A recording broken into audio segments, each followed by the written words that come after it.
Udah kelihatan ya? Terlihat, Ibu. Oke. Soalnya kemarin itu saya udah seharusnya udah bicara ngalor itu ternyata gak kelihatan. Gak berubah share screen-nya. Jadi nanti kalau masih nge-lag gitu karena koneksi kampus ya, nanti diingatkan aja. Nah, di sini saya akan membahas materi yang relatif baru untuk teman-teman semuanya ya. Jadi ini tentang pengelolaan sediaan farmasi, kesehatan, dan juga bahan medis habis pakai. Nah, tentunya ini adalah bagian dari manajemen farmasi rumah sakit yang mudah sekali untuk kita pahami ya. Jadi jalurnya seperti apa, tahapannya seperti apa. Nanti diharapkan nantinya kalau kelak kalian akan mendirikan klinik sendiri atau mungkin akan bekerja pada rumah sakit tertentu dan berada pada posisi middle management gitu ya. Ini mau nggak mau harus berurusan dengan yang namanya manajemen farmasi rumah sakit. Nah, tujuannya jelas, tujuannya di sini adalah untuk mempelajari atau untuk mempelajari tentang bagaimanakah pengelolaan ya, pengelolaan dari sediaan farmasi, obat gitu ya, alkes gitu, kemudian bahan medis habis pakai di rumah sakit. Nah, pokok bahasanya itu ada 8. Dari perencanaan, pengadaan, penerimaan, penyimpanan, distribusi, pemusnahan dan penarikan, pengendalian juga administrasi. Nah, ini acuannya adalah Peraturan Menteri Kesehatan Nomor 72 Tahun 2016 tentang standar pelayanan kefarmasian ya di rumah sakit. Yang kedua adalah pedoman pelayanan instalasi farmasi di masing-masing rumah sakit. Itu pasti punya pedoman pelayanan instalasi farmasinya seperti apa. Kemudian juga ada pedoman yang berupa standar prosedur operasional yang ada di instalasi farmasi masing-masing. Nah, untuk standar pelayanan kefarmasian sesuai dengan PMK 72 tahun 2016 ini, ada dua hal pokok. Yang pertama tentang pengelolaan sediaan farmasi, alat kesehatan, dan juga bahan medis habis pakai. Yang dua adalah pelayanan farmasi klinis. Nah, pelayanan farmasi klinis ini nantinya yang kita akan bahas pada materi selanjutnya setelah ini adalah tentang PIO. Ya. Jadi untuk yang pengelolaan sediaan farmasi, alkes, dan bahan medis habis pakai itu pada jajaran manajemennya.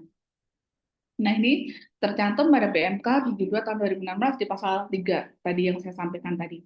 Kemudian di ayat 2-nya itu tadi ada item-item yang harus kita pahami mulai dari pemilihan, perencanaan, pengadaan, penerimaan, penyimpanan sampai dengan administrasi. Nah, kita akan bahas satu-satu ya. Perencanaan itu apa? Yang namanya perencanaan itu adalah suatu kegiatan untuk merencanakan sesuatu apa yang direncanakan.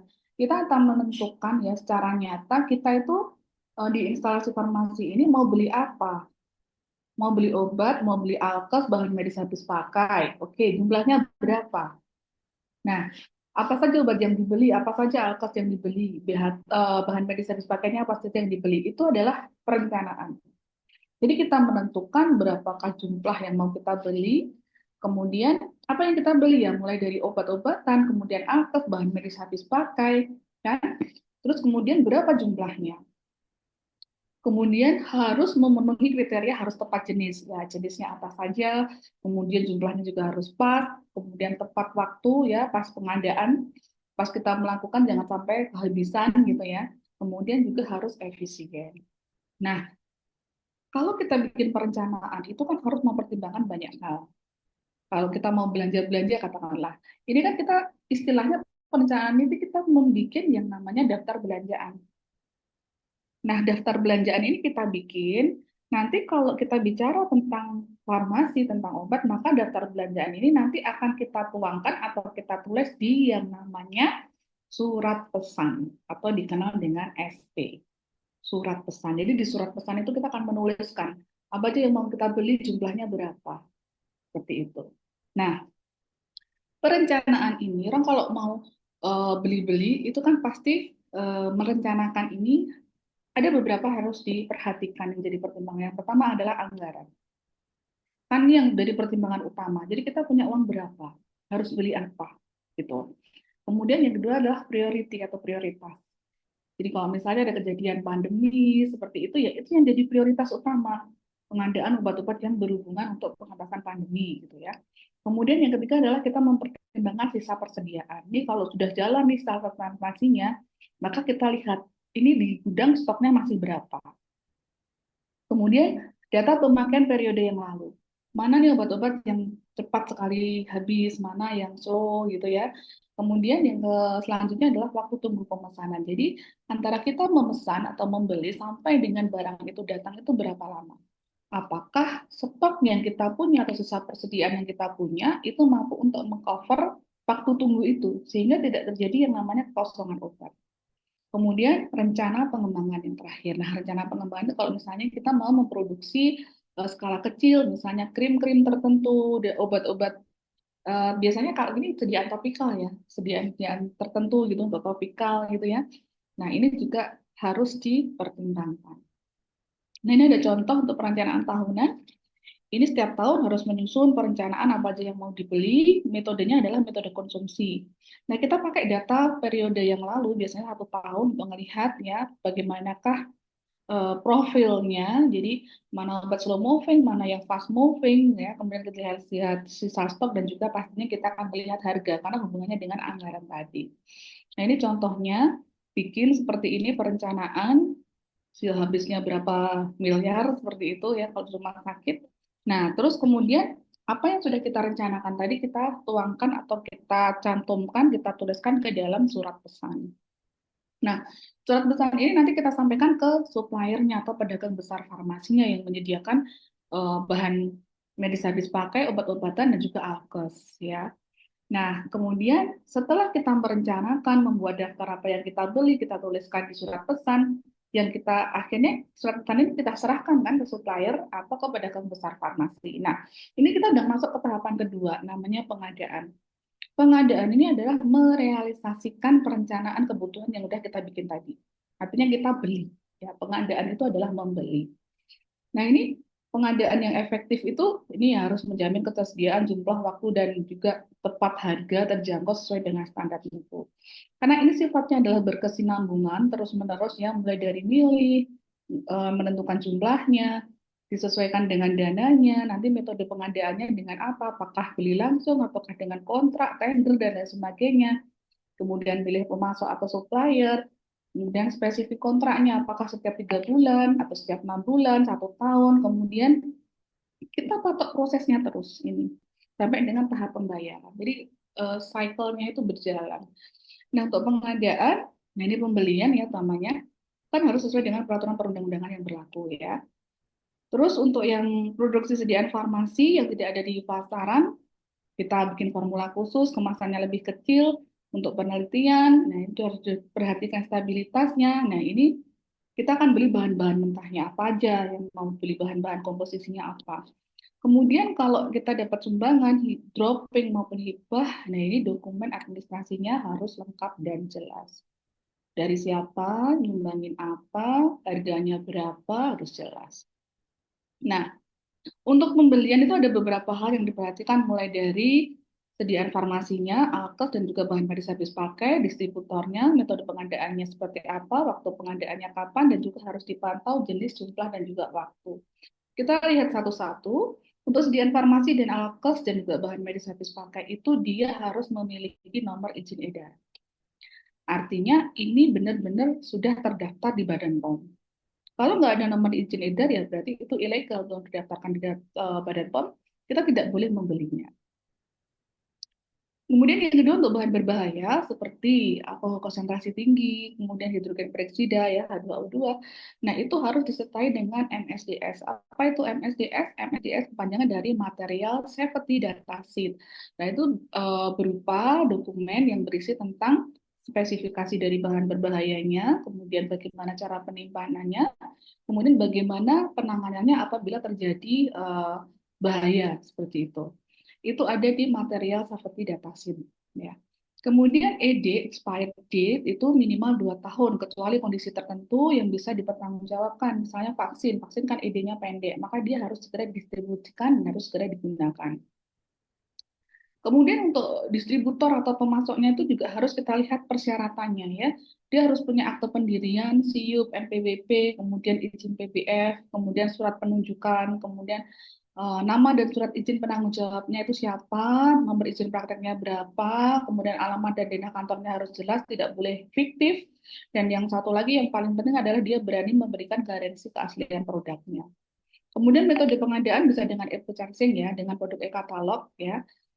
Ini yang sering sekali kita apa namanya kita jalani dengan e-purchasing, kemudian bisa menunjuk langsung mau supplier A, B, C, D gitu Pak. Kemudian bisa pengadaan langsung gitu ya, jadi langsung beli nggak usah pakai nunjuk-nunjuk, udah langsung beli aja yang ada di mana. Ada kerjasama operasional, jadi kita bisa kerjasama dengan supplier-supplier tertentu atau pedagang farmasi tertentu dalam jangka waktu tertentu juga ya per 3 bulan, 6 bulan. Jadi selama 3 bulan nanti ngambil obatnya dari kamu terus seperti itu. Kemudian setelah kita beli kan berarti kan obat akhirnya kan dikirimkan ke kita kan. Jadi kita akan tahapan yang ketiga adalah penerimaan. Nah ini yang harus dicek itu adalah antara surat pesan dari apa yang kita pesan, apa yang kita tuliskan di surat pesan, kemudian barang yang datang dan juga faktur itu harus sama. Nah, jangan sampai kalau kita pesennya amoxicillin tablet yang datang amoxicillin sirup, nah itu kan harus diretur ulang kan seperti itu. Nah, faktur itu apa? Faktur itu adalah suatu dokumen ya yang dikirimkan oleh pihak supplier atau pemasok yang berupa data yang berisi apa? Satu, bahan yang dikirimkan atau obat yang dikirimkan atau alkes yang dikirimkan itu apa aja. Kemudian sediaannya apa ya kalau misalnya tablet, sirup, kemudian kalau berupa infus ya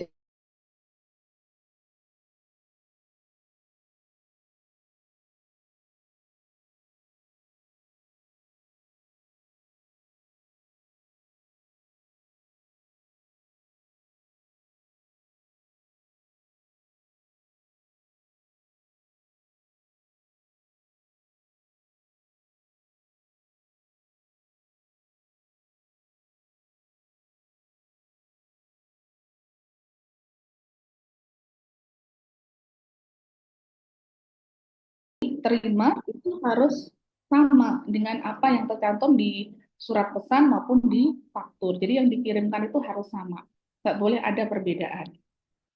Nah, kemudian kalau sudah menerima, akhirnya obat ini kan disimpan di gudang kan. Nah, ini untuk menjamin kualitas keamanan. Nah, ini untuk penyimpanan itu kan harus memenuhi persyaratan kefarmasian ya, mulai dari stabilitas, untuk menjaga stabilitas keamanan, kemudian sanitasinya, cahayanya, kelembapannya, ventilasi. Bahkan mungkin kalau kita mau uh, menyimpan berdasarkan penggolongan jenis obat. Jadi mulai dari tablet sendiri, sirup sendiri, seperti itu. Salep mata sendiri, tetes mata sendiri. Nah, untuk menjaga stabilitas penyimpanan ini, maka yang paling bagus adalah ketika kita menyimpan obat di gudang farmasi itu harus mengikuti saran penyimpanan dari pabrik obat. Nah, biasanya itu dituliskan di kemasan atau di brosurnya.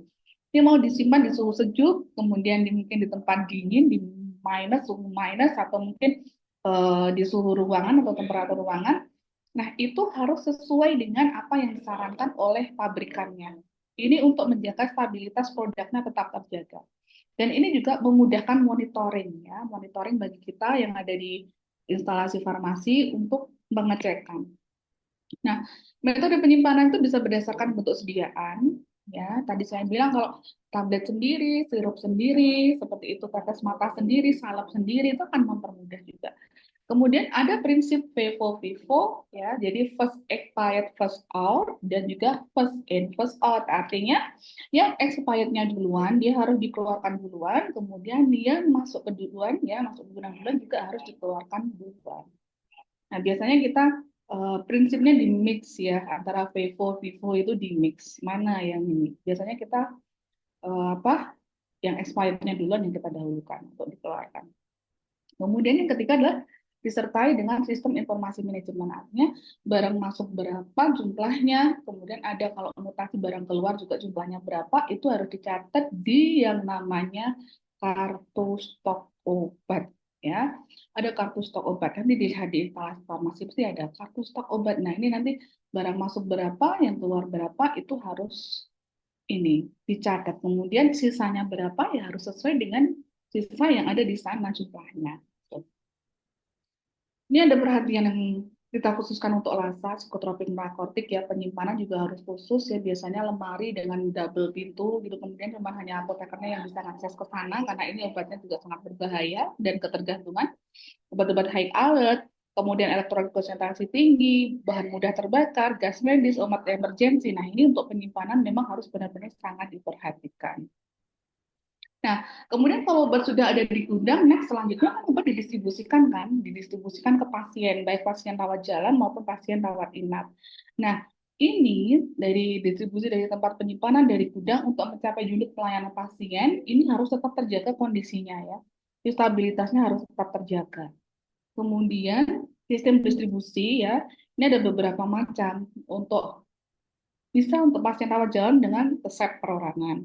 Kemudian untuk rawat inap itu bisa dengan sistem unidosis. Kemudian bisa juga untuk alkes dan bahan medis habis pakai untuk pasien rawat inap itu dengan sistem kombinasi floor stock dan resep individual. Jadi diresepkan sendiri-sendiri, kemudian floor stock. Nah biasanya itu dia ada di nurse station itu kan dia nyetok obatnya di stok di sana juga untuk pasien. Kadang-kadang juga ada di dalam ruangan pasien. Jadi dikombinasi. Kemudian next ini ada pemusnahan dan penarikan. Apa yang dimusnahkan? Ya, ini adalah obat atau alkes atau bahan medis habis pakai yang sudah edar ataupun rusak. Nah, ini nanti obatnya dikumpulkan ya, dibuat daftar. Kemudian kita siapkan berita acara pemusnahan. Kemudian kita mengkoordinasikan jadwal, metode, dan tempat pemusnahan kepada pihak terkait. Nah, koordinasi jadwal ini dengan Badan POM, Dinas Kesehatan, dengan kepolisian, seperti itu. Banyak yang harus dikoordinasikan. Kemudian metode dan juga tempat ini pemusnahan.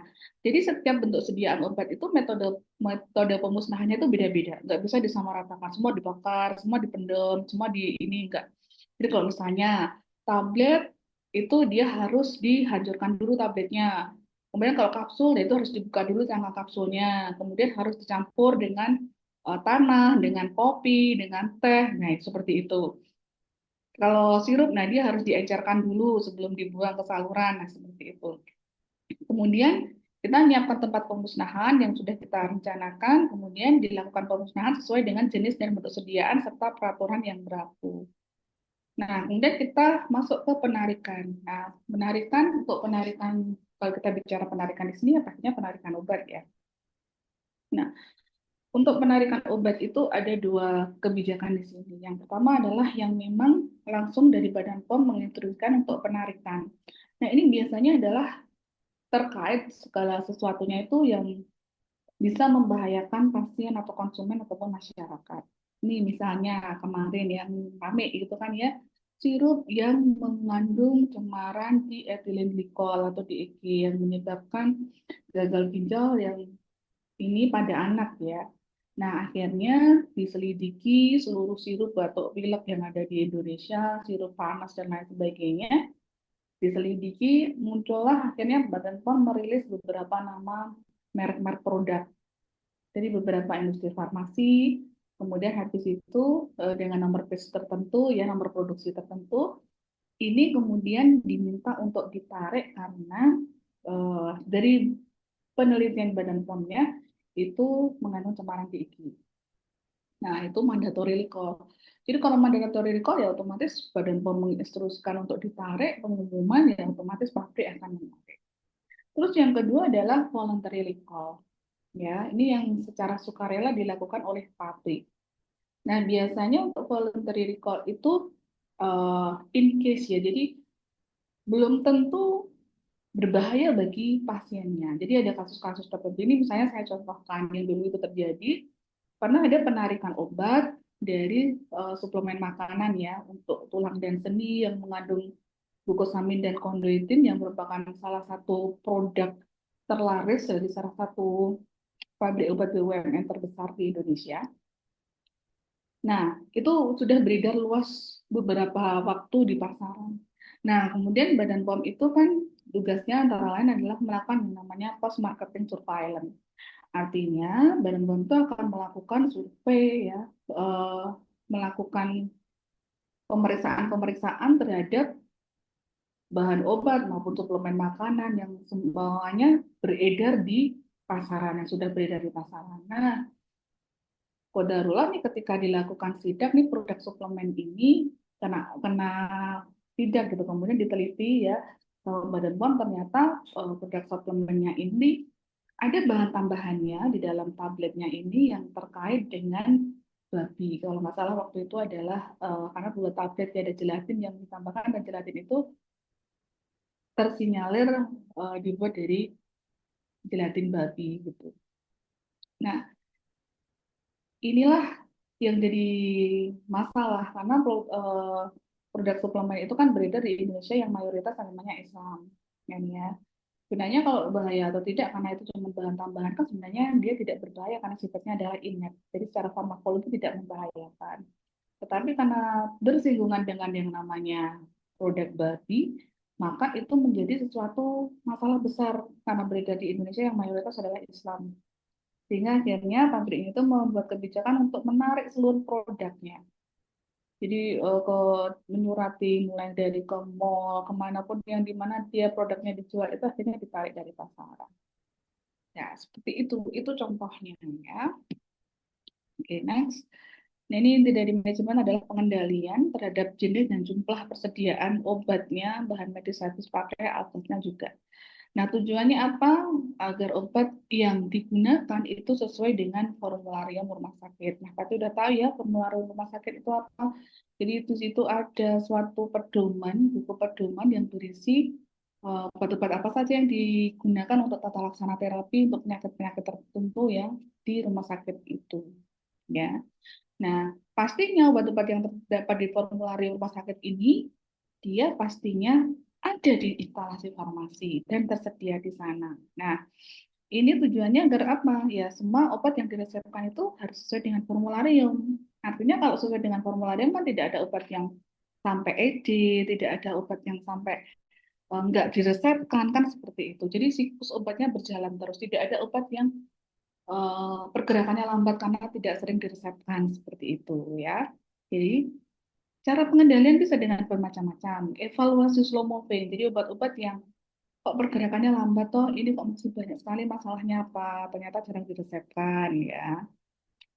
Kemudian evaluasi dead stock ya udah stok-stok obat yang mati artinya kan sudah tidak ada stok obatnya, terus kemudian mungkin sudah discontinue produk oleh pabriknya, ya sudah kita lakukan evaluasi. Kalau memang sudah nggak ada ya udah dihapus di sana. Kemudian stok opnam.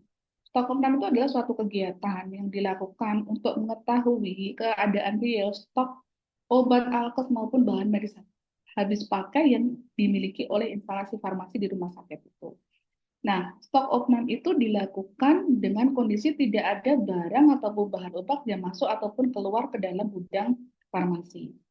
Artinya ketika dilakukan stok opnam itu tidak ada barang yang masuk dari supplier, kemudian tidak ada barang yang dikeluarkan dari gudang farmasi itu ke bagian pelayanan. Jadi biasanya satu hari sebelum stok opnam itu, bagian pelayanan itu obatnya sudah dikasihkan semua, dikasih stok lebih. Nah, kemudian baru dilakukan stok opnam. Dan hari itu, satu hari itu ya tidak boleh lagi ada barang masuk dari supplier. Ditahan dulu. Kemudian dilihat, obat A masih berapa, obat B masih berapa, alkes ini masih berapa jumlahnya. Nah, itu. Jadi kita tahu banget stok realnya seperti apa. Nah, sebetulnya sih ada administrasi ya, jadi segala sesuatunya kan harus dicatat dengan tertib dan berkesinambungan ya. Ada pencatatan dan pelaporan untuk psikotropik, narkotik itu kan harus melaporkan ya. Kemudian untuk kegiatan konseling dan lain sebagainya harus lapor di Simuna. Kemudian kalau psikotropik narkotik ya kita melaporkannya langsung ke Kementerian Kesehatan seperti itu. Kemudian administrasi penghapusan itu berlaku memang untuk produk-produk yang memang sudah discontinue produk ya tidak ada lagi produksinya kemudian tidak ada lagi gantinya yang memang sudah nggak ada di pasaran ya udah ada administrasi penghapusan. Sampai sini ada pertanyaan bisa dimengerti. Kalau terlalu cepat bisa ini rada direm gitu ya. Jadi saya itu dari jam 7 tadi di sini, Masya Allah.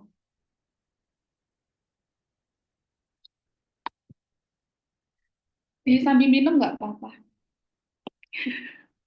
Itu dari jam 7 jadi capek juga ya dari jam 7 sampai sekarang kayak. Kita lanjut ke bagian kedua. Jadi kan manajemen farmasi tadi ada dua, kan satu yang tadi manajemen tentang eh, bahan medis habis pakai, obat dan juga alkes, bagaimana pengadaannya, bagaimana ya prosedurnya seperti apa. Nah, sekarang kita akan masuk yang kedua, bagian yang kedua adalah tentang eh, pelayanan yang masuk dalam farmasi klinis, yaitu tentang pelayanan informasi obat. Ini bagian masih dalam satu bagian ya sebenarnya. Jadi kalau ada yang mau ditanyakan, nanya aja langsung, nggak perlu nunggu sampai selesai. Oke, kita lanjut ke pelayanan informasi obat dan juga konseling ya. Sama dasarnya adalah PMK 72 tahun 2016 tentang standar pelayanan kefarmasian ya. Yang ada PIO, disebutnya sebagai PIO, pelayanan informasi obat. Kalau ngomong tentang informasi, pastinya tentang pemberitahuan ya, menyediakan, memberi informasi, merekomendasikan obat yang sifatnya independen, akurat, tidak bias, terkini, komprehensif ya. Biasanya dilakukan oleh apoteker kepada sejawat kesehatan yang ada di sana di rumah sakit itu maupun juga pada pihak luar ya maupun juga pada pasien. Nah, tujuannya jelas menyediakan informasi mengenai obat ya kepada tenaga kesehatan di lingkup rumah sakit maupun di luar rumah sakit ya. Kemudian juga menyediakan informasi untuk membuat kebijakan yang berhubungan dengan obat, sediaan farmasi maupun alkes bahan medis habis pakai, terutama bagi komite tim farmasi dan terapi nanti untuk menentukan obat-obat aja yang masuk dalam formularium. Kemudian menunjang penggunaan obat yang dia rasional. Kegiatannya meliputi apa saja? Ya jelas itu pertanyaan, menjawab pertanyaan ya banyak, kemudian memberikan buletin, leaflet, poster, newsletter, kemudian juga menjadikan informasi bagi tim farmasi dan terapi yang sehubungan dengan penyusunan formularium. Ya. Usulan obat apa aja yang masuk ke sana. Kemudian dengan tim penyuluhan rumah sakit, ya biasanya melakukan kegiatan penyuluhan pada pasien rawat jalan maupun rawat inap. Kemudian bisa untuk pendidikan berkelanjutan bagi tenaga kefarmasian dan kesehatan lainnya ya, karena data-data bio itu sangat berguna sekali. Kemudian juga untuk bisa dilakukan riset. Nah, sasaran informasi obat ini bukan pada siapa targetnya, yang jelas satu tenaga kesehatan, dua pihak lain, yaitu manajemen, kementerian klinik, ya, kemudian pasien dan atau keluarga pasien. Bagaimana pelayanan PIO-nya? Nah, ini juga terkait dengan penderita, ya kita lihat karakteristik penderita seperti apa, bisa kita tanya langsung, observasi langsung, ataupun kita baca dari medical record-nya. Kemudian kita lihat urgensi pertanyaannya, perlu segera jawab atau tidak, kita tetap harus meminta data penanya, dari unit apa, nomor teleponnya berapa, karena ini semua harus didokumentasikan ya. Kemudian kalau sudah dicatat meminta informasi, kita lihat catat juga pertanyaannya apa, kemudian latar belakang dari pertanyaannya apa ya. Kemudian menanyakan apakah sudah dicari informasi sebelumnya. Kalau belum ya udah, ini ditanya lagi, ini segera enggak jawabannya. Kalau segera ya harus kita segera temukan jawaban. Oh enggak kok, ini bisa besok dijawab, ya udah bisa besok kita cari dulu, baru kemudian besoknya kita jawab. Kemudian kita kategorisasi ya, pertanyaan itu masuk pada aspek farmaseutik, apakah pada farmakokinetik ataupun dosis regimen atau dosis.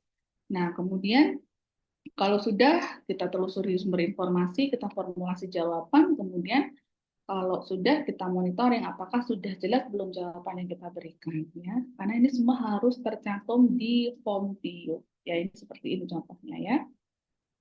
Nah, ini contoh-contoh beberapa contoh ya pertanyaan yang terkait dengan bio. Yang pertama adalah pertanyaan tentang dosis. Ini yang tanya asisten apoteker.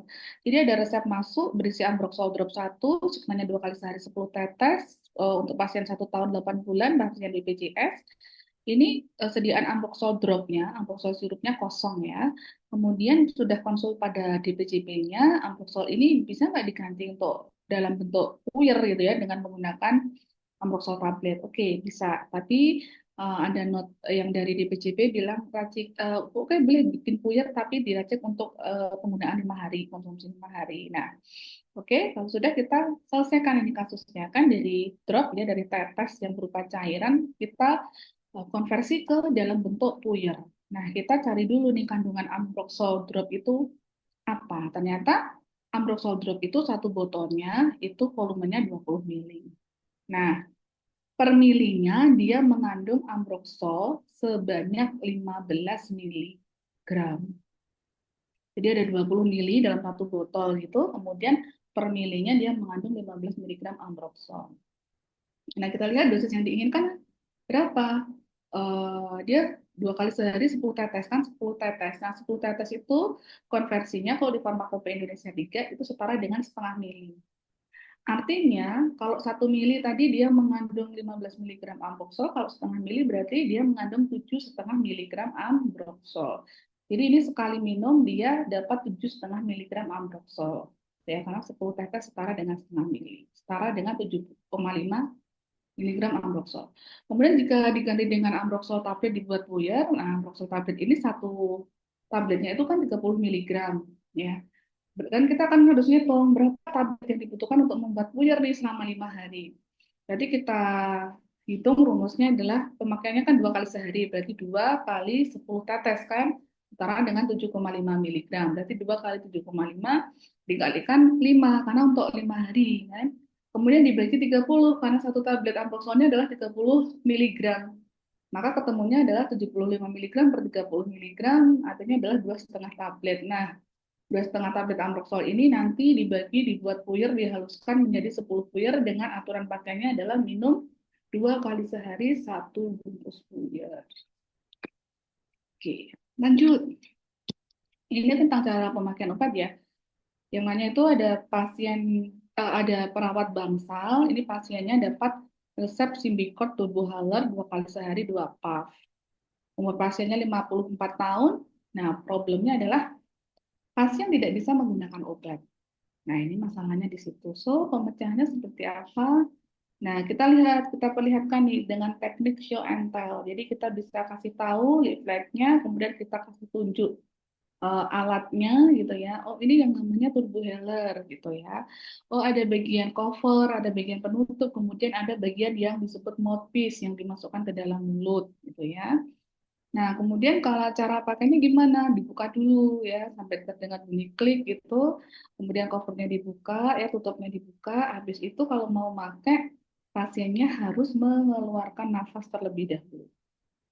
Kalau sudah, barulah obatnya dimasukkan ke mulut. Bisa dihirup, bisa disemprotkan, kan seperti itu ya. Kalau sudah, nanti ditahan dulu nafasnya 5-10 detik setelah penggunaan obat. After that, setelah itu pasiennya bisa mengeluarkan nafas kembali. Setelah itu pasiennya disuruh kumur-kumur ya untuk membersihkan mulutnya, kumur-kumur. Kemudian bagian mouthpiece-nya itu dibersihkan dengan tisu, kemudian ditutup kembali obatnya. Kemudian dikasih tahu, ini kalau tanda hitam ini berarti dosisnya masih, tapi kalau tanda merah berarti sudah habis. Kemudian kita kasih tahu cara penyimpanannya yang benar seperti apa. Di suhu kurang dari 30, berarti room temperatur lah. Kemudian jauhkan dari jangkauan anak, umur simpannya itu cuma 1 bulan untuk pemakaian 2 kali sehari. Harus diperhatikan ED-nya ya, satu obat untuk satu pasien kan seperti itu ya, tidak boleh satu obat dipakai rame-rame seperti itu. Oke, kemudian ini ada pertanyaan terkait tentang efek samping obat. Ini ada pasien rawat jalan, dia dapat resep Laksadin sirup ya, satu sigmanya adalah 2 kali sehari satu polea itu adalah 15 mili atau setara dengan 1 sendok makan, tetapi kita tidak boleh menyuruh untuk pasien itu dia minum obat menggunakan takaran sendok yang ada di rumah, baik sendok teh maupun sendok makan, karena apa itu tidak terkalibrasi. Bisa jadi ketika menggunakan itu dosisnya kurang ataupun dosisnya malah over. Nah, Anda lihat sendiri kan sendok makannya hotel sama sendok makan kita di rumah kan gedean sendok makan yang di hotel kan. Nah, seperti itu. Jadi, kalau mau mengedukasi pasien ya gunakan takaran yang dia sudah ada di dalam kemasan obatnya gitu loh. Dalam kardus medis kan ada sendoknya atau mungkin ada gelas takarnya kan seperti itu, ada penetesnya seperti itu. Nah, ini kalau Laksadin itu kan dia ini ya untuk membantu proses supaya BAB-nya lebih lancar, untuk melunakkan feses dan lain sebagainya gitu kan ya, fungsinya untuk sana. Nah, pasien ini kan keluhannya dia susah buang air besar ya. Setelah minum obatnya selama kurang lebih 1 minggu, keluhan sulit buang air besar atau sembelit ini dia sudah sembuh. Jadi dia sudah bisa BAB dengan lancar. Tetapi pasiennya masih tetap menghabiskan obatnya ini gitu loh. Nah, ini yang menyebabkan pasiennya itu malah menjadi diare. Jadi saking mau apa ya? Saking semangatnya menghabiskan obat gitu ya. Nah, ini harus diedukasi bahwasanya kalau memang gejalanya sudah sembuh, ya udah obatnya harus di stop, nggak boleh dilanjutkan. Kalau antibiotik kan memang harus sampai habis. Kalau ini enggak. Kemudian ini ada yang terapeutik ya, ada dokter yang menanyakan tentang penggunaan ivermectin pada pasien COVID-19. Nah, ini dulu luar biasa sekali ya, pada mencari ivermectin. Nah, tahu nggak ivermectin obat untuk apa? Obat untuk kecacingan. Nah, ini banyak yang nyari sekali. Kita lihat kan, oh ada di ivermectin, ternyata masih tahapan apa ya, uji klinis, tapi yang endingnya juga dia tidak memberikan efek ya. Nah, kemudian ada pertanyaan dari ibu hamil. Nah, ini case-nya ibu hamilnya ini masak air panas, kemudian dia secara tidak sengaja airnya mengenai kaki, air panasnya mengenai kaki. Akhirnya apa? Kakinya menjadi luka dan bengkak ya karena tersiram air panas. Nah, kemudian pasien ini ya kondisinya sedang hamil. Datanglah dia ke tempat praktek dokter, kemudian diresepkan dua macam obat ini. Yang pertama, obatnya adalah Lincosin 500 mg. Nah, ini kan obat paten, ini adalah berisi antibiotik ya, antibiotiknya Lincomycin, generik ya. Signalnya 3 kali 1. Kemudian Exlavam 50, signalnya adalah 3 kali 1. Exlavam itu adalah suatu merek paten dari salah satu NSAID ya, non-steroid anti-inflammation drug yang sangat terkenal, yaitu sodium diclofenac. Nah, kemudian ibunya mungkin well education ya, jadi bagus dia respon bagus. Dia tanya lah, apa obatnya ini boleh diminum nggak sama ibu hamil? Kan kita tahu bahwasanya ibu hamil dan menyusui itu kan nggak boleh sembarangan minum obat. Terutama obat-obat yang dia ada di kategori C, D, dan juga sampai dengan X, D, D, X ya. Nah, ini harus hati-hati sekali. Yang paling aman kan memang di kategori A. Nah, di sini Lincomycin yang isinya adalah lincomycin antibiotik ini dia masuk dalam kategori tidak aman untuk ibu hamil. Jadi dia masuk dalam kategori C ya. Ini udah tidak aman sama sekali. Jadi dia bisa menyebabkan teratogenik pada janin. Artinya dia bisa menyebabkan kecacatan pada janin. Nah, kemudian Exaflam atau sodium diclofenac ini dia masuk pada kategori C untuk usia kehamilan itu kurang dari 30 minggu. Dan dia akan naik grade-nya ke kategori D ya untuk usia kehamilannya tuh lebih dari 30 minggu. Serta bisa menyebabkan PDA ya, patent ductus arteriosus. Ini kelainan jantung bawaan yang biasanya dialami oleh bayi dengan kelahiran prematur. Sehingga kita harus konfirmasi ya untuk mengganti obat-obat ini.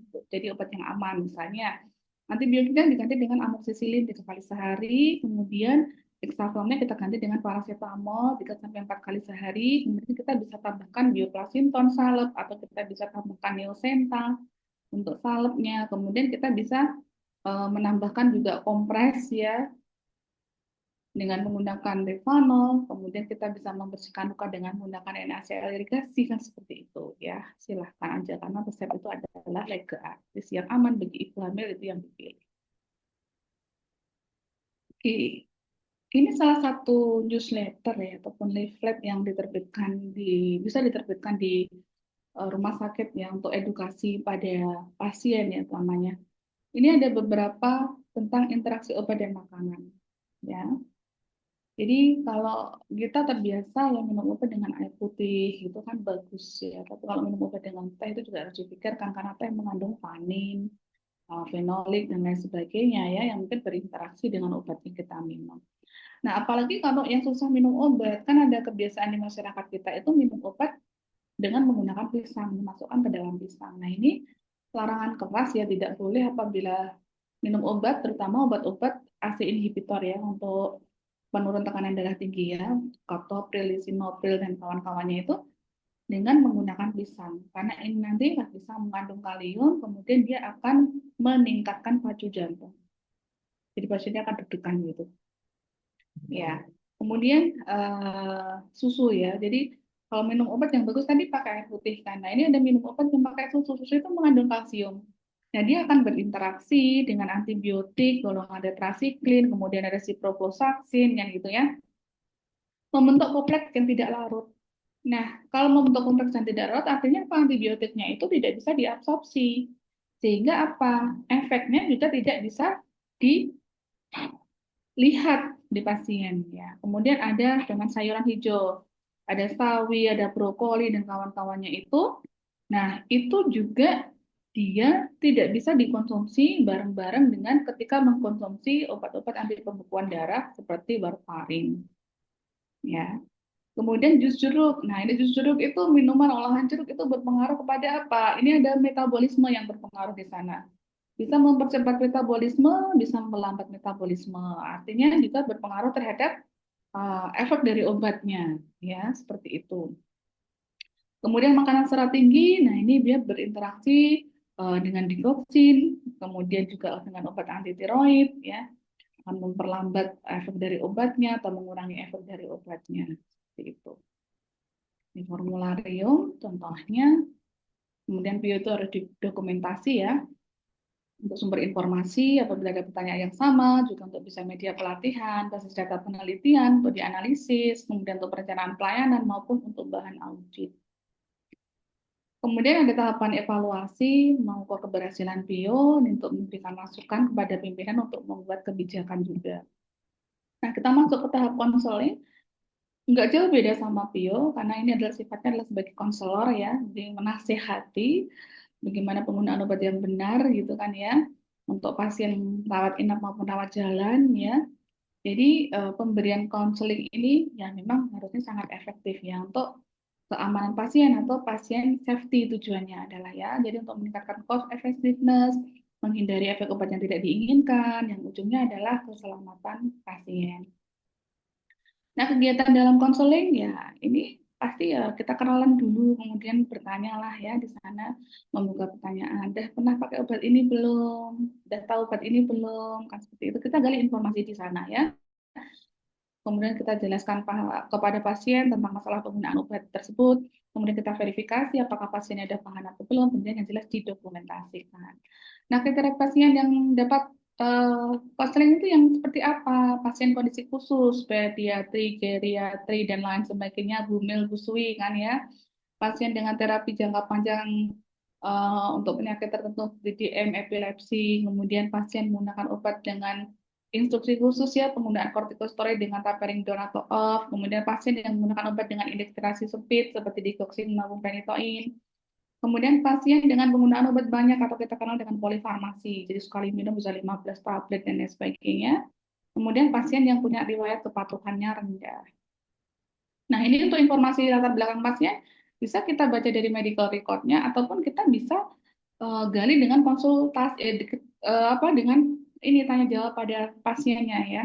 Kemudian ini kan ada nama, umur, dan lain sebagainya, secara penyakit, dan fungsi organ, secara obat yang diminum, secara alergi. Nah, ini kan bisa baca dari medical record maupun bisa langsung tanya ke pasiennya. Kemudian biasanya apa kendala yang dihadapi ketika melakukan konseling, literatur nggak lengkap, apotekernya nggak standby, jumlah pertanyaannya sedikit, kemudian ya hambatan komunikasi dengan penanya.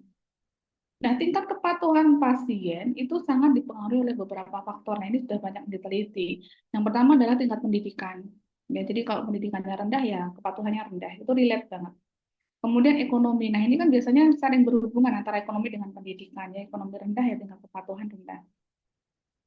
Kemudian lingkungan ya, teman, keluarga, supporting system di sini ya. Ini dia bagus nggak supporting sistemnya? Artinya kan suka mengingatkan untuk minum obat dan lain sebagainya. Itu kan juga sangat-sangat berpengaruh sekali. Kemudian komunikasi dengan dokter dan apotekernya, bagus atau enggak? Dokternya galak, enggak, jutek, enggak, dan lain sebagainya. Itu orang kalau udah jutek, tampangnya ada sangar gitu, mau nanya-nanya juga takut gitu kan. Terus biasanya ada faktor mengalami efek samping obat, itu sebenarnya bikin trauma ya. Jadi ketika saya minum obat ini kok saya jadi alergi dan lain sebagainya. Nah, seperti itu. Kemudian penggunaan obat yang sulit ya kayak inhaler tadi, kemudian rasa obat yang tidak enak karena pahitnya itu juga bikin trauma. Kemudian polifarmasi, sekali minum obat itu banyak sekali ya. Kemudian lama penggunaan obat. Nah, ini juga mengakibatkan kepatuhan pasien rendah. Nah, kalau dia tidak patuh dalam pengobatan, apa yang terjadi? Gagal terapi itu pasti. Yang kedua, penyakitnya itu bisa kambuh lagi. Yang ketiga, bisa terjadi toksisitas obatnya.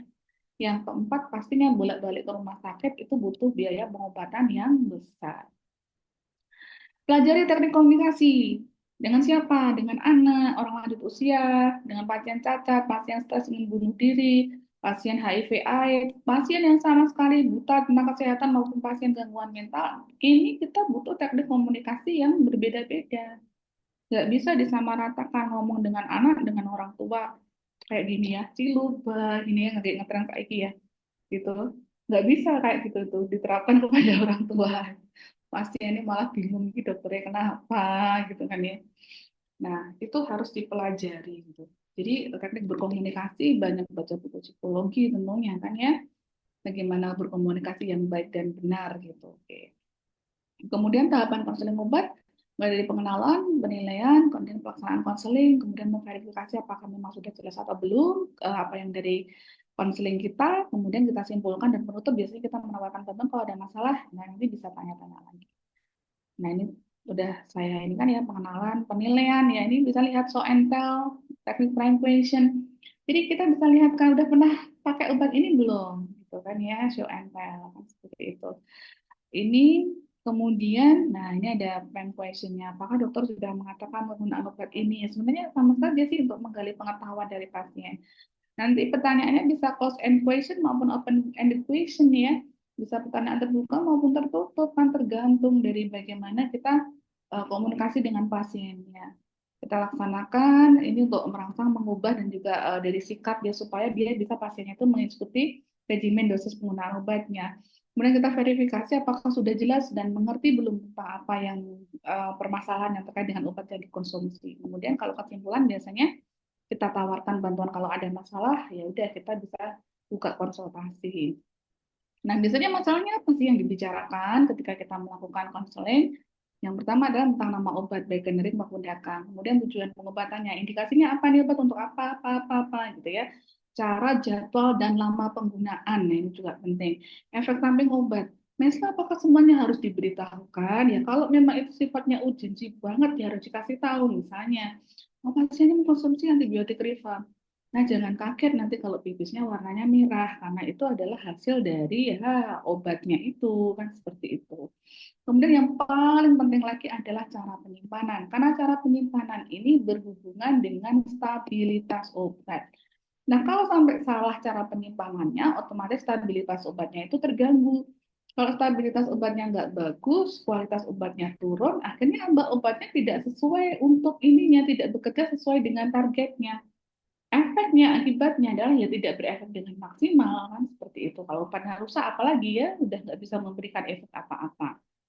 Nah, maka cara penyimpanan itu benar untuk diedukasikan. Karena saya ada beberapa pengalaman ketika melakukan edukasi di dengan dinas kesehatan di Kabupaten Karanganyar terhadap masyarakat ya dengan berbagai kalangan. Mungkin saya nanti bertanya Bapak Ibu semuanya, kalau menyimpan obat biasanya di mana? Jawabannya adalah di kulkas. Itu adalah jawaban 80-90% dari audiens itu saya tanya biasanya menyimpan obatnya adalah di kulkas. Nah, ini kan tidak benar karena tidak semua obat kan dia harus disimpan di kulkas kan ya obat-obat tertentu aja. Nah, ini misalnya contohnya kalau ada kejadian nyimpan obat di kulkas ya ada sirup paracetamol disimpan di kulkas gitu ya. Tahu-tahu tumbuh kristal di sana. Cairannya itu ada kristal-kristalnya itu kan udah nggak boleh dipakai kan udah ada perubahan fisik itu pada sirupnya itu nggak boleh dipakai itu udah kehilangan kualitasnya stabilitasnya itu sudah menurun kan seperti itu. Kemudian kalau nyimpan obat itu yang bagus kan dengan kardusnya ya. Jadi masih dikemas dalam kardus obat. Misalnya kalau sirup kan masukkan dalam kardusnya gitu ya.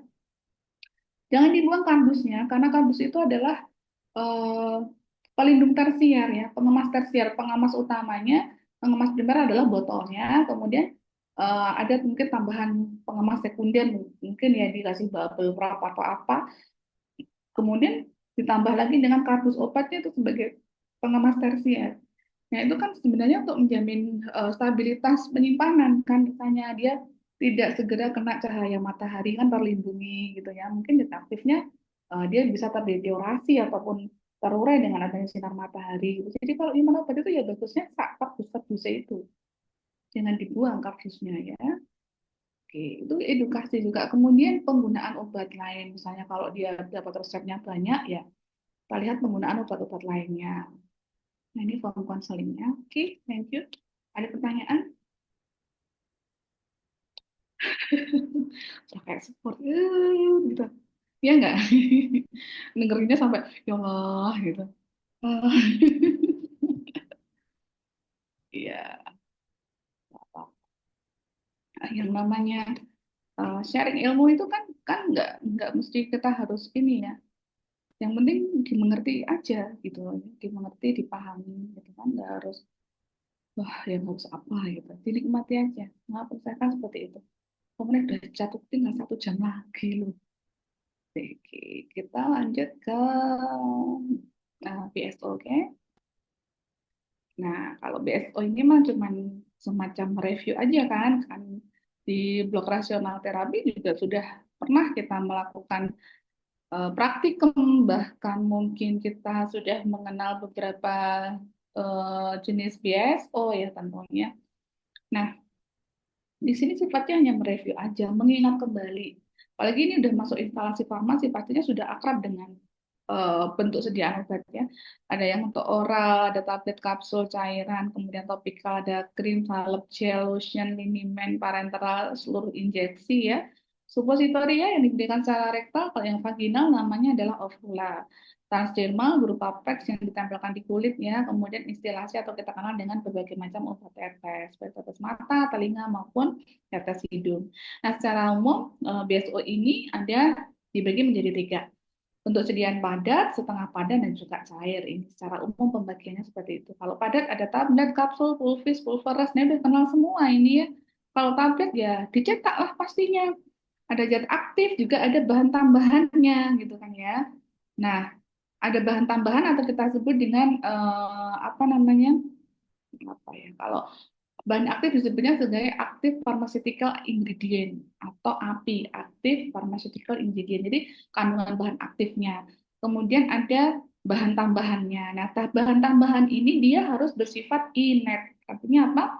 Inert itu dia tidak bereaksi dengan bahan aktifnya, tidak mengganggu aktivitas farmakologinya, tidak mengganggu efeknya, tetapi dia bisa memperbaiki stabilitas fisik dari zat aktifnya. Misalnya bisa memperbaiki kelarutannya, kemudian waktu hancurnya, dan lain-lain. Nah, untuk bahan tambahan ini, ada bahan pengisi yang untuk tablet, ada laktosa, sukrosa, ini biasanya untuk menyeragamkan bobot tabletnya. Kemudian ada bahan pengikat, ya ada pati, gelatin.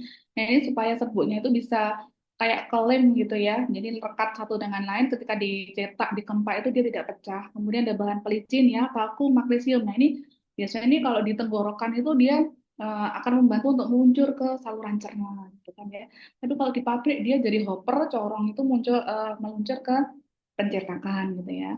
Kemudian ada bahan pengacur atau primogel contohnya ya, itu membantu proses disintegrasi tablet di dalam tubuh kan. Sebelum obat itu, tablet itu diabsorpsi, dia masuk ke dalam tubuh itu dia akan mengalami proses yang namanya disintegrasi dulu, jadi tabletnya pecah dulu. Nah, ini primordial berperan di situ, membantu proses disintegrasi.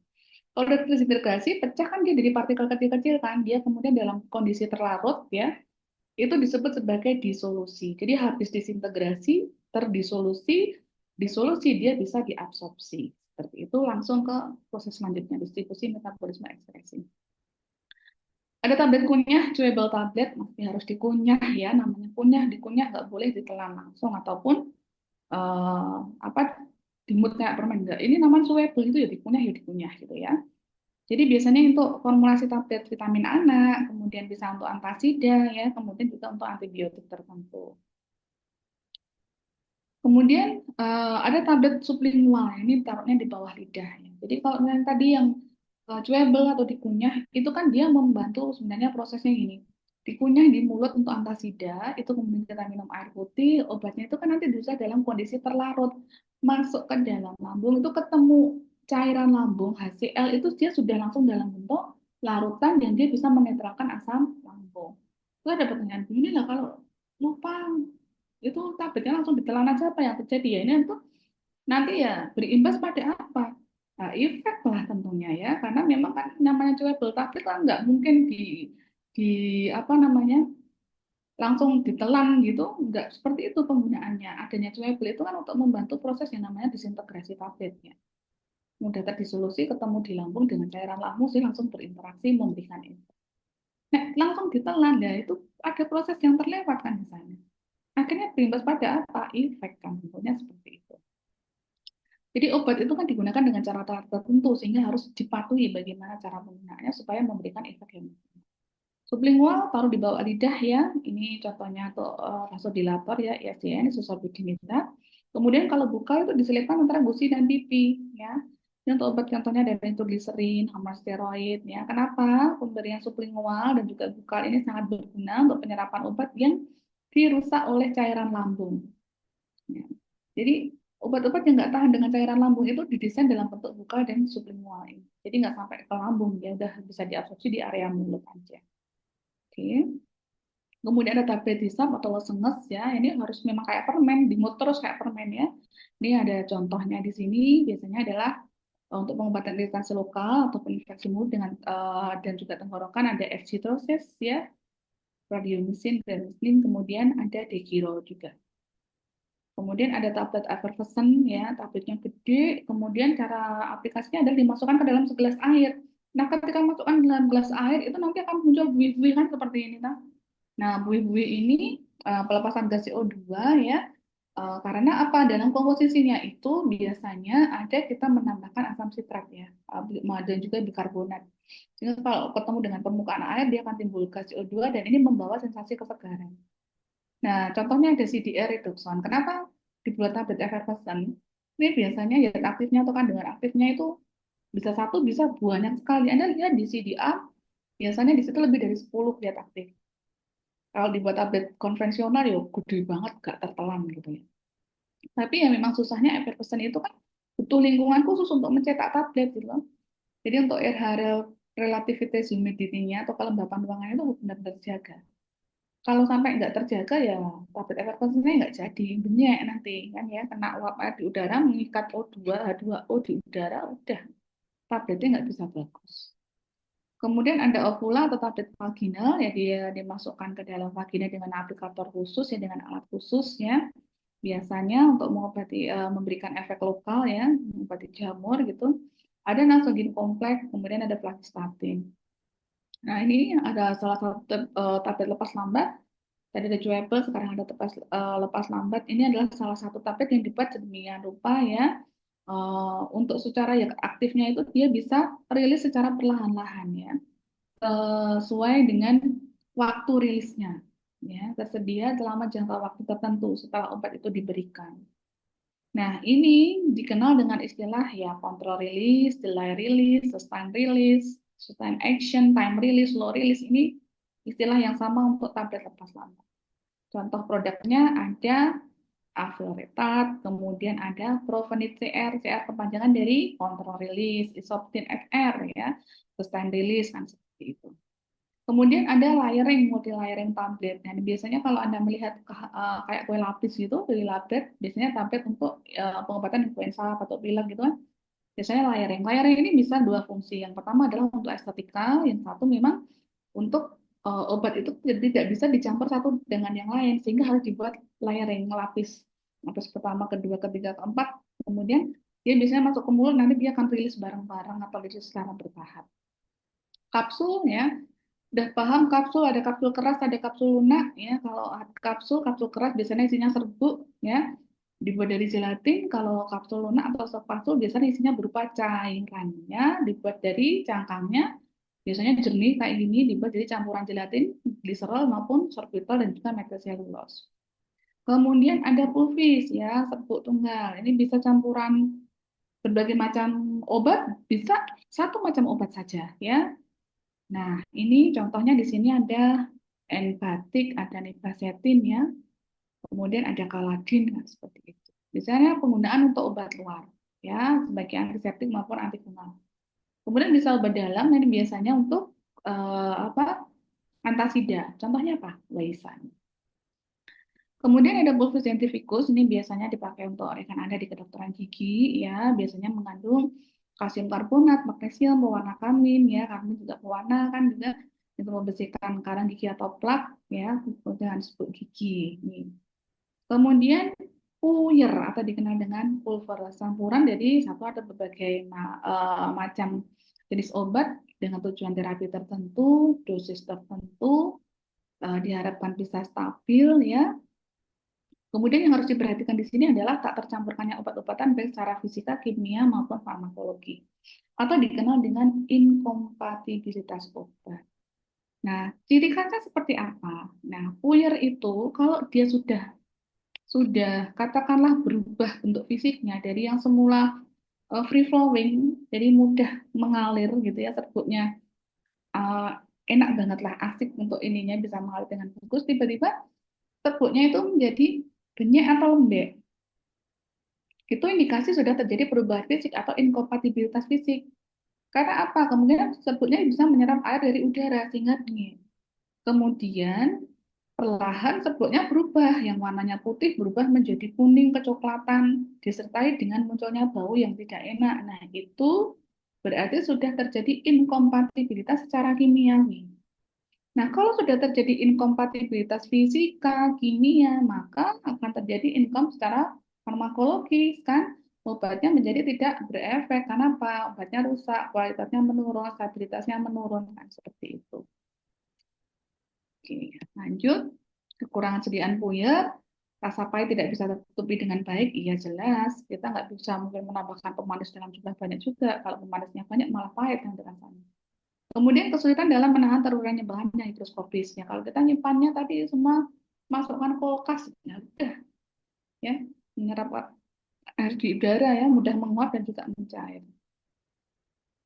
Kemudian bentuk sediaan selanjutnya adalah liquid atau cairan ya, sirup, eliksir, suspensi, emulsi dan juga tinktur. Kalau sirup sediaan cair ini banyak sekali mengandung sakrosa ya, pemanis ya, kadar pemanisnya antara 64 sampai dengan 66%. Nah, ini ada sirup yang dia cuma untuk bahan tambahan atau flavoring agent ya. Kemudian yang dikenal dengan non-medicated syrup, ada sirup yang sifatnya adalah medicated syrup atau sirup obat atau dikenal dia memiliki efek farmakologi. Komponen sirup jelas ya, selain bahan aktif ada gula atau pengganti gula, kemudian ada pengawet, pembalut, pewarna, kemudian butuh pengental, stabilator, pengalat khusus. Ini kalau untuk sirup-sirup yang dia non alkohol ya. Kemudian kita masuk ke eliksir. Eliksir ini dia lebih jernih, rasanya lebih manis, kemudian dia berupa larutan hidroalkohol. Jadi pelarutnya adalah alkohol ya. Karena 80% sampai 90% untuk bahan aktif obat itu dia kebanyakan adalah larut dalam pelarut organik atau alkohol. Nah, sehingga untuk eliksir ini buatnya gampang banget, tinggal bahan obatnya masukkan dalam pelarut alkohol, sudah larut, kemas seperti itu. Nah, kemudian karena dia stabilitasnya baik ya, karena alkohol sendiri juga dia sifatnya adalah sebagai bahan pengawet ya. Jadi seperti itu. Untuk eliksir sendiri proporsi alkoholnya juga tergantung keperluan ya. Jadi kadar alkoholnya bisa 10-12%, tapi mungkin kebanyakan di pasaran 5 sampai dengan 10%. Kadar terendahnya bisa 3%, tertingginya bisa mencapai 40%. Dan alkohol yang dipakai untuk pembuatan eliksir ini adalah halal ya. Halal. Karena saya dulu juga bingung, oh, ini halal nggak sih? Nah, setelah ikut pelatihan pendamping halal dengan UNER dan juga PPIAI, akhirnya tahu. Nah, ini masuknya adalah kategorinya halal. Oke, lanjut. Bagiannya ada medicated elixir yang dia punya khasiat sebagai bahan obat, ya, punya farmakologi, ya. Kemudian non medicated elixir itu biasanya digunakan sebagai bahan tambahan. Ya.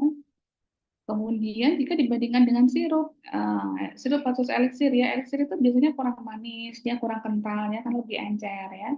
Kalau sirup kan dia mengandung gula ya dia lebih kental, viskositasnya lebih tinggi kan seperti itu ya. Rasa ya lebih manis sirup dibandingkan dengan elixir kan. Tapi kelebihan elixir, elixir lebih mudah melarutkan bahan obat ya. Produksinya gampang. Next, kita masuk dalam suspensi. Ada suspensi oral, topikal, kemudian tetes telinga, dan juga untuk tetes mata.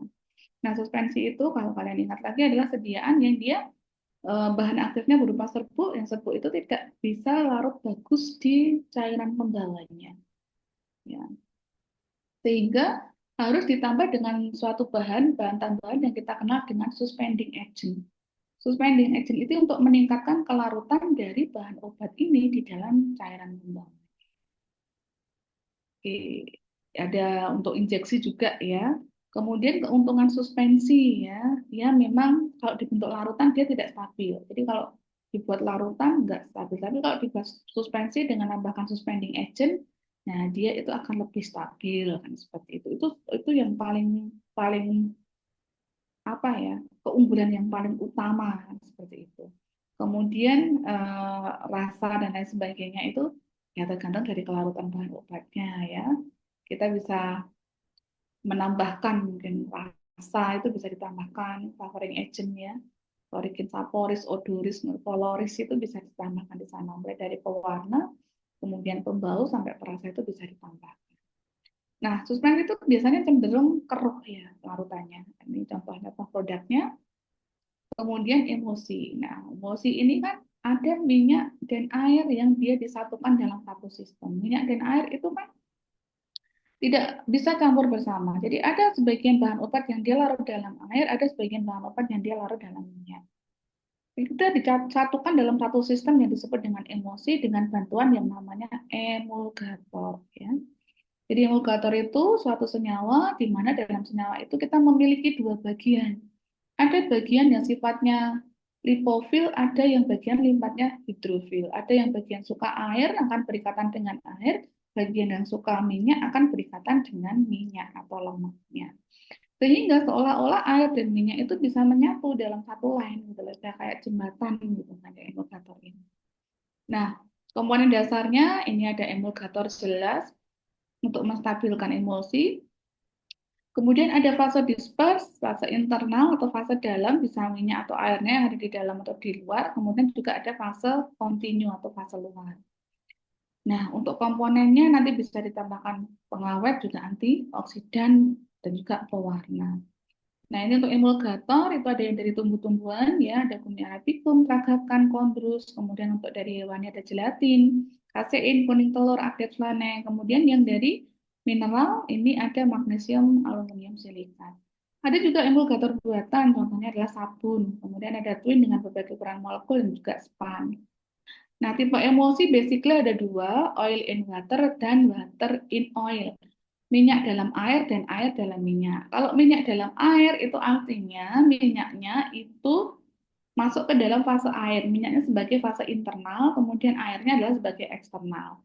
Kemudian kalau air dalam minyak itu berarti airnya sebagai fase internal dan minyaknya sebagai fase eksternal.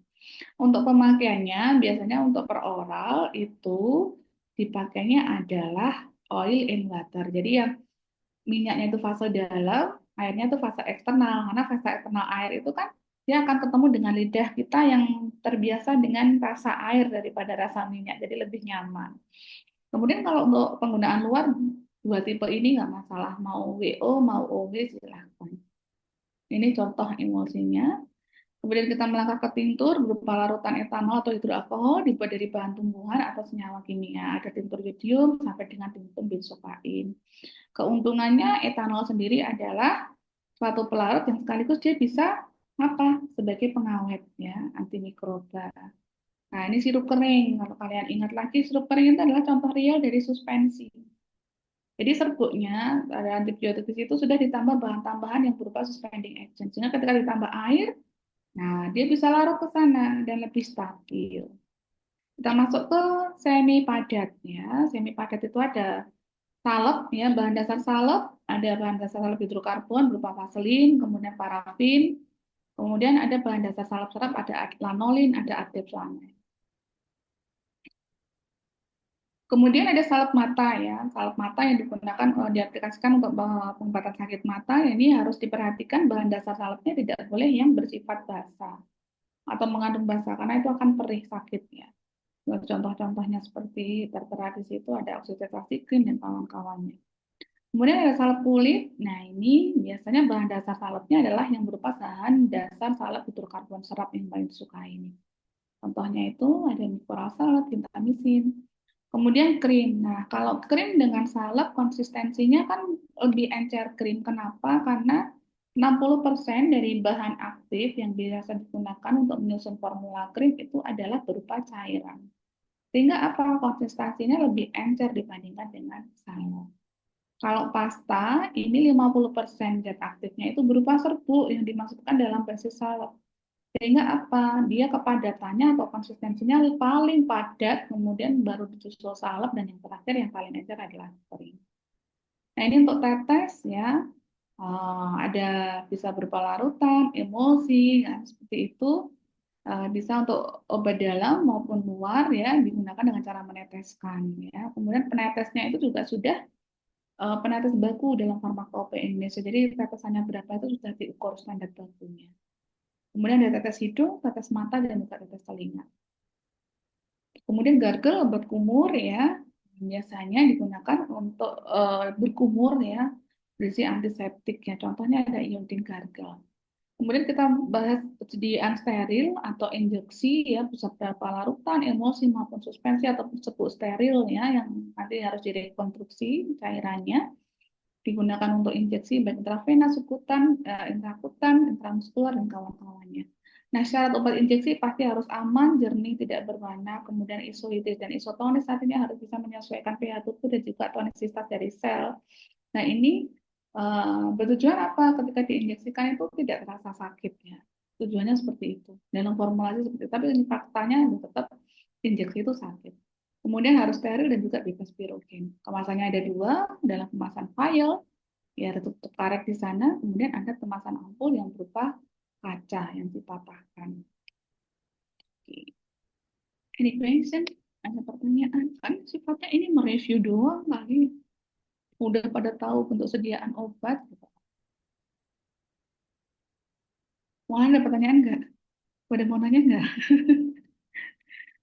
Aduh, capek ya. Aduh, ini dengerin saya ngomong udah kayak kereta api nonstop. Oke, lanjut yang terakhir. Nah, jam kayak jam 5 kita sudahi. Capek juga kan? Dari jam 3 sampai jam 5, bayangkan 2 jam. Ini 4 gitu. 2 jam. Oke, kita lanjut ke jalur pemberian obat. Ini juga semacam kayak review cepat farmakologi kalau menurut saya ya ala-ala saya. Jadi sebenarnya ilmu farmakologi itu bukanlah ilmu yang menakutkan itu untuk dipahami ya. Tapi kalau misalnya kita udah paham secara keseluruhannya, insya Allah memahaminya itu lebih enak gitu. Oke, kita coba untuk mereview farmakologi secara umum ya. Jadi secara general ya di jalur pemberian obat. Oke, obat menimbulkan efek itu pastinya dia harus masuk dulu ke dalam tubuh ya dengan berbagai jalur pemberian. Nah, jalur pemberian ini nantinya dia akan berpengaruh terhadap kecepatan absorpsi. Anda ingat di blok pre-medical science in pathological ya? Nggak ingat, sudah lalu wah, udah lepas semua dari S1. Jadi sudah nggak nempel sama sekali di otak, udah berterbangan gitu ya. Maklumi ya. Jadi sebenarnya ini core sekali sebenarnya menurut saya. Jadi bagaimana Anda menentukan memilihkan obat pada pasien itu kan nantinya impact-nya pada jalur pemberiannya. Nah, ini impact-nya juga pada apa? Kecepatan absorpsinya. Kenapa bisa berimpact pada kecepatan absorpsinya? Karena beda jalur pemberian itu beda luas permukaan absorpsi. Dimana semakin luas permukaan absorpsi, maka absorpsi itu kan berjalan lebih cepat gitu. Jadi efeknya akan lebih cepat. Kemudian banyaknya membran atau barier yang harus dilewati. Semakin tebal bariernya ya, semakin banyak bariernya, semakin lambat efeknya.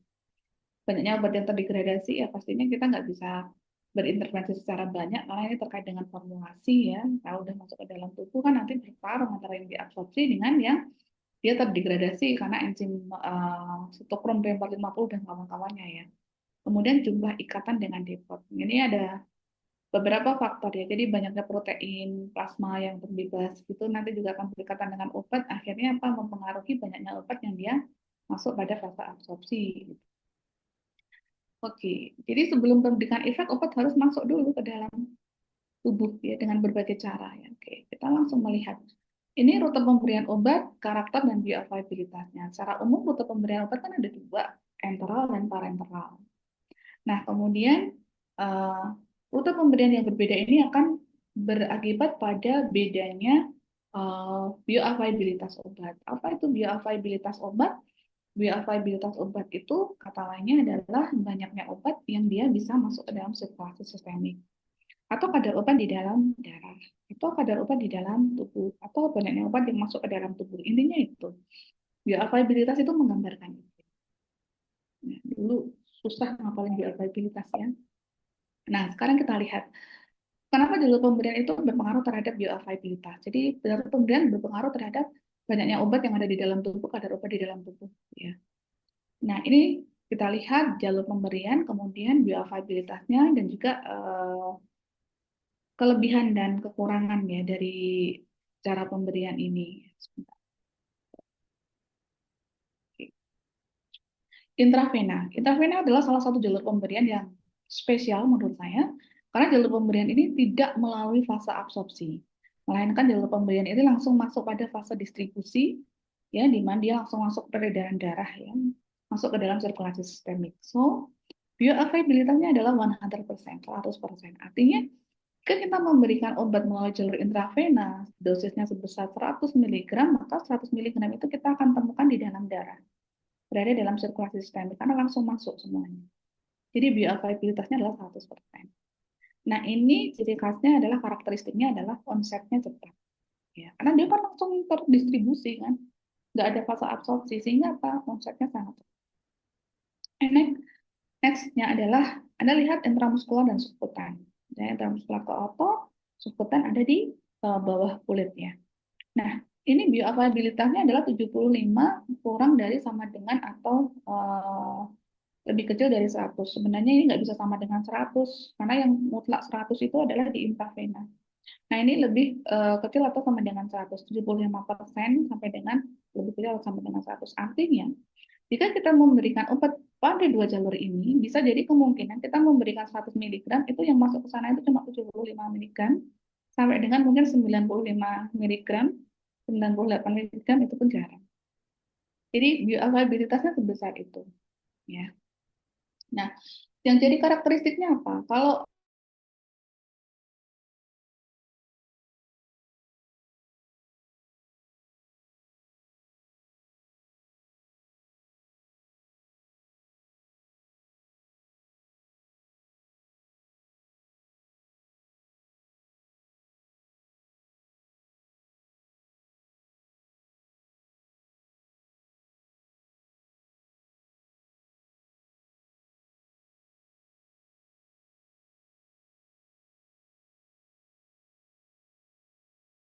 itu memang dia paling aman digunakan, tetapi yang menjadi masalah di sini adalah metabolisme lintas pertamanya itu sangat signifikan. Nah, Anda lihat ATME, absorpsi, distribusi, metabolisme, and then jelas adalah ekspresi. Obat itu kalau sudah masuk pada fase metabolisme, kan setelah distribusi atau metabolisme. Metabolisme itu intinya adalah proses inaktivasi obat. Jadi obat itu menjadi tidak aktif. Nah, Anda ingat, nggak tahu ingat atau enggak, itu metabolisme kan ada dua fase ya, fase satu dan fase 2. Maulana ingat nggak sih? Ingat nggak? Nggak ingat, udah terbang semua. Ini mah udah repot, ini mah ngurus pasien gitu kan ya. Jadi metabolisme itu inaktivasi obat. Obat itu jadi aktif menjadi tidak aktif kan, habis didistribusi masuk metabolisme itu obat menjadi tidak aktif. Nah, di metabolisme kan ada dua fase tuh, fase satu dan fase 2. Fase satu itu adalah proses inaktivasi obat ini dengan perubahan molekul, kemudian ada reaksi oksidasi, reduksi dan lain sebagainya untuk menonaktifkan obat. Kemudian habis dinonaktifkan di fase satu, dia masuk ke fase konjugasi di fase 2. Nah, fase konjugasi itu adalah fase penempelan molekul air. Nah, molekul air ditempelkan pada obat yang sudah tidak aktif ini. Sehingga apa? Obat yang sudah tidak aktif ini dia mengalami peningkatan polaritas. Polaritasnya meningkat sehingga dia bisa mudah untuk diekspresikan melalui ginjal, keluar dari lewat urin, kemudian keringat kan seperti itu. Nah, ini sangat signifikan sekali. Ada yang dikenal dengan istilah post metabolism effect, efek metabolisme lintas pertama. Jadi ketika mengkonsumsi obat jalur per oral itu ada sebagian obat yang dia diabsorpsi, ada sebagian obat yang langsung termetabolisme. Ada efek metabolisme lintas pertama di mana enzim pemetabolisme itu kan ada di seluruh tubuh. Ya. Nah, ini kalau di jalur per oral itu lemahnya di sana. Kemudian kalau inhalasi karakteristiknya ya dia onsetnya lebih cepat dibandingkan per oral, itu jelas. Kemudian kita lihat lagi antara rektal dan juga transdermal.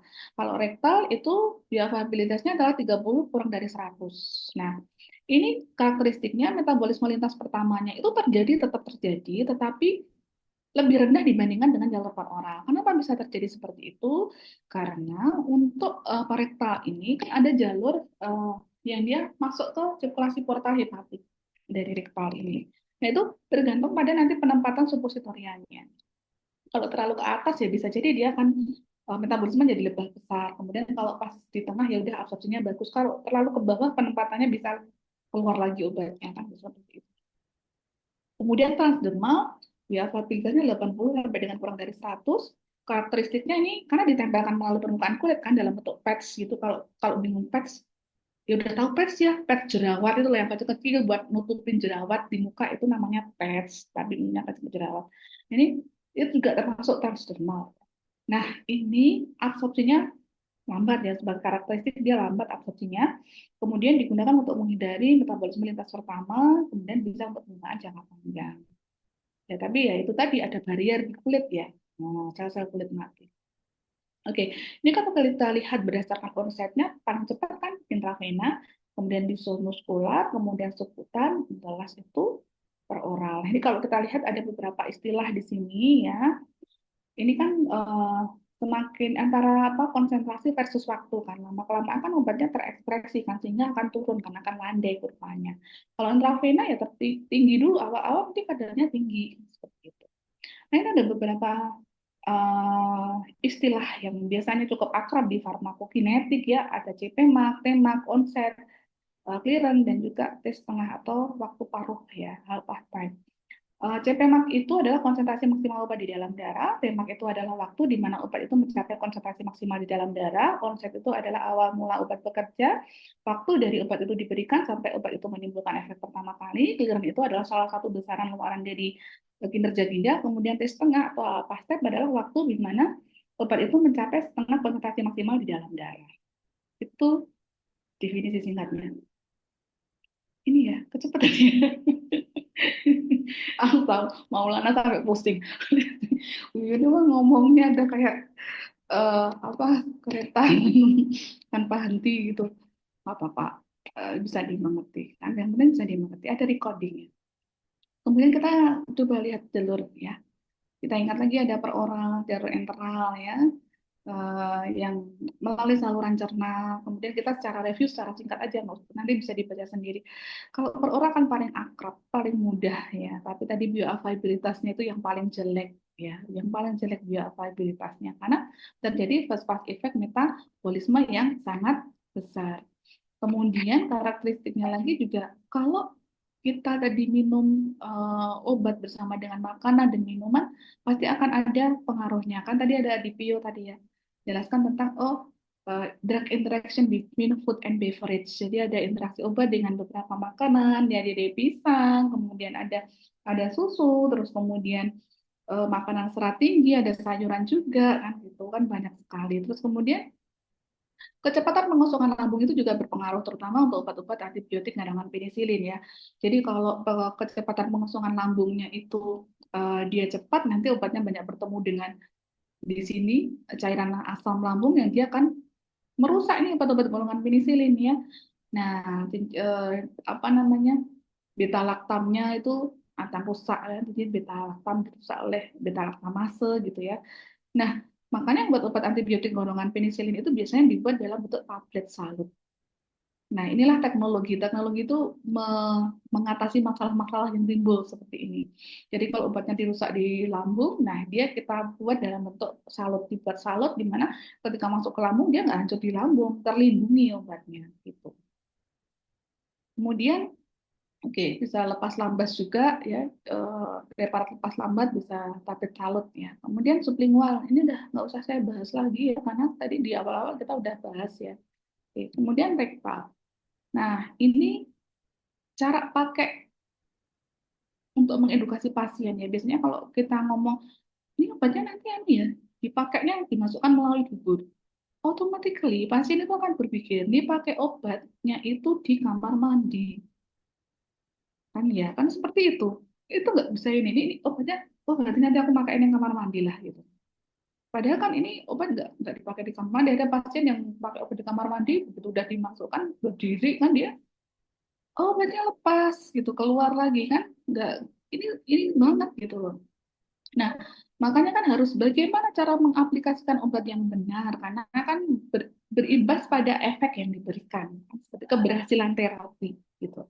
Jadi pasien suruh berbaring dulu miring ya. Kalau di rumah sakit ada yang membantu perawat, kalau di rumah kan enggak. Jadi suruh berbaring miring, kemudian satu kakinya yang bagian atas biasanya itu kemudian kita tekuk setara dengan dada. Nah, kalau sudah nanti obatnya dimasukkan melalui aplikator. Begitu juga dengan ovula yang dimasukkan ke dalam vagina ya. Berbaring juga ya, kemudian dimasukkan melalui aplikator ya, seperti itu. Nah, ini untuk perektal kan ya memang kalau ada pasien yang tidak sadar, oke pakai perektal bisa. Pakai pasien yang mual muntah ya kalau nelan obat, oke kita bisa pakai desain untuk diberikan rektal. Tetapi tidak semua obat itu bisa didesain menjadi supositoria untuk diberikan melalui perektal. Ini yang harus jadi catatan. Ya, tidak semua obat itu bisa semua didesain jadi supositoria. Enggak.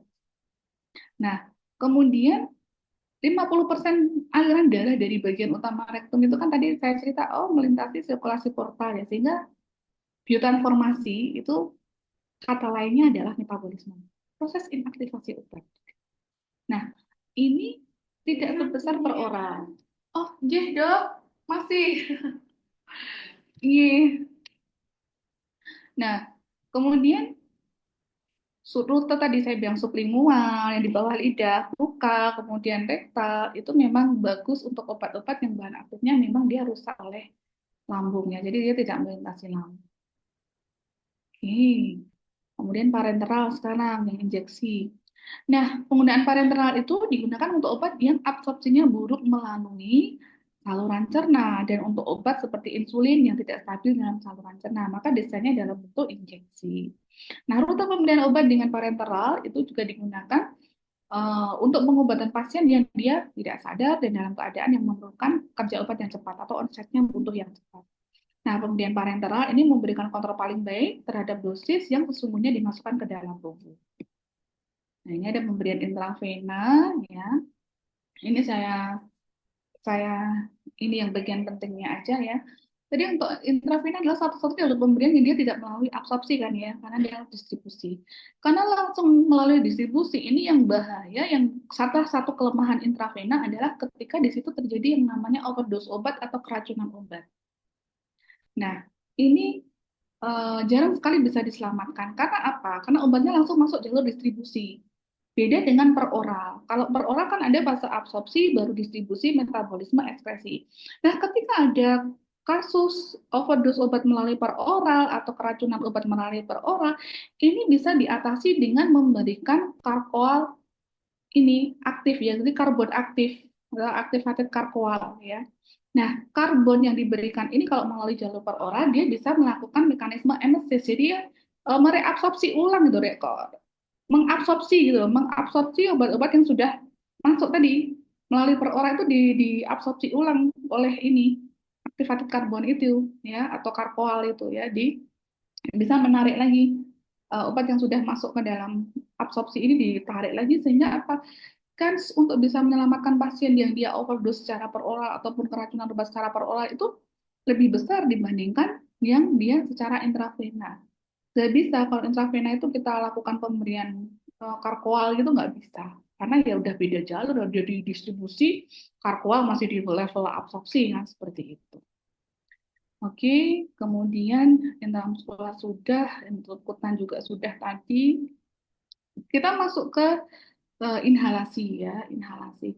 Salah satu jalur pemberian obat yang memang bagus untuk pasien PPOK. Jadi kalau misalnya dibandingkan dengan tablet, mungkin ini alternatif bentuk sediaan uh, dalam bentuk inhalasi ini bagus untuk diberikan pada pasien PPOK. Jadi karena apa? Onsetnya lebih cepat dibandingkan dengan per oral. Jadi bisa langsung dapat pertolongan gitu loh kalau dengan menggunakan inhalasi. Jadi pemilihan-pemilihan obat ini memang sangat berpengaruh terhadap jalur pemberian seperti kita awal ngobrol ya. Jadi bentuk sediaan obat ini jalur pemberiannya melalui jalur apa? Kan seperti itu.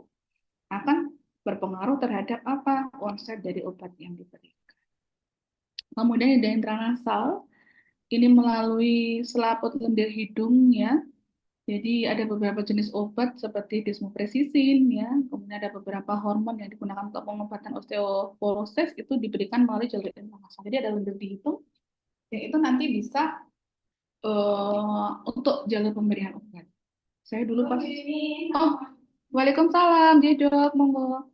Saya dulu S2 itu dapat tugas untuk mendesain bentuk sediaan obat yang dia melalui jalurnya intranasal, tapi targetnya adalah brain, otak. Ya, itu tugas 1 semester itu. Jadi gimana mendesain obatnya ketika dia dihirup saja, ketika dihirup diberikan melalui intranasal itu dihirup, tapi sebenarnya dia bisa masuk ke brain, ke otak. Padahal di otak itu masalahnya adalah B3 kan, bukan bahan baku berbahaya ya, bahan kimia berbahaya.